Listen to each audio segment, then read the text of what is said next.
പ്രവർത്തകർക്കും നേതാക്കൾക്കും നല്ല അനുസരണ വേണമെന്ന് താക്കീത് നൽകിയിരിക്കുകയാണ് മുസ്ലിം ലീഗിൻ്റെ സംസ്ഥാന അധ്യക്ഷൻ. കേരളത്തിൽ തെരഞ്ഞെടുപ്പ് കാലം വരികയാണ്.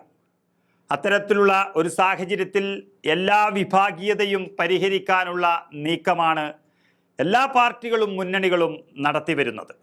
അതിൻ്റെ ഭാഗമായി മുസ്ലിം ലീഗിൻ്റെ നേതൃത്വവും അതിശക്തമായ ചില മുന്നറിയിപ്പുകൾ നൽകിക്കഴിഞ്ഞു.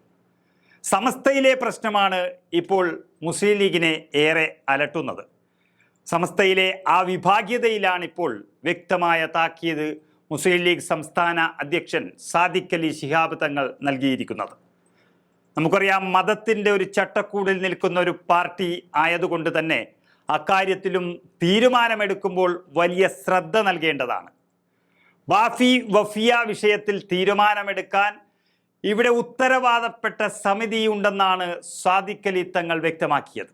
വിഷയത്തിൽ സംസ്ഥയിലെ ലീഗ് വിരുദ്ധ ചേരി പ്രചരണം ശക്തമാക്കിയൊരു പശ്ചാത്തലത്തിലാണ് സാദിഖ് അലി തങ്ങളുടെ പ്രതികരണം. ഇനി ആരും മുസ്ലിം ലീഗിനെ ഇത്തരത്തിൽ വേദനിപ്പിക്കാൻ സമ്മതിക്കില്ല എന്നുള്ളൊരു താക്കീതാണ് അല്ലെങ്കിൽ മുന്നറിയിപ്പാണ് സംസ്ഥാന അധ്യക്ഷൻ നൽകുന്നത്. സമസ്ത മുശാവറ അംഗങ്ങൾ ഉൾക്കൊള്ളുന്ന ഒരു സമിതിയുണ്ട്. അവരെയും മറികടന്നുള്ളൊരു പ്രചരണത്തിന് ആരും മെനക്കെടരുത് എന്ന് തങ്ങൾ ഓർമ്മിപ്പിക്കുകയാണ്. വിഷയ ദാരിദ്ര്യമുള്ളവരാണ് പലതും പറയുന്നത്. പ്രഭാഷണ വേദികൾ നല്ല കാര്യങ്ങൾ പറയാൻ വേണ്ടി ഉപയോഗിക്കണമെന്നും തെറ്റിദ്ധരിപ്പിക്കാൻ വേണ്ടി ഉപയോഗിക്കരുത് എന്നും സാദിഖ് അലി തങ്ങൾ വ്യക്തമാക്കുകയാണ്.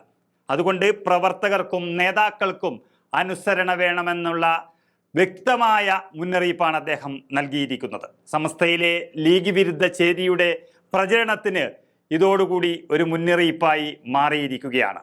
മുസ്ലിം ലീഗിനെ സംബന്ധിച്ചിടത്തോളം സംസ്ഥാന അധ്യക്ഷന് വ്യക്തമായ സ്വാതന്ത്ര്യവും അധികാരവും നൽകുന്ന ഒരു പാർട്ടി എന്നുള്ള നിലയിൽ ഈ സംസ്ഥാന അധ്യക്ഷൻ സാദിഖ് അലി തങ്ങളുടെ പ്രതികരണത്തിനും മുന്നറിയിപ്പിനും വലിയ വില കൽപ്പിക്കുന്നു എന്ന് തന്നെ പറയാം.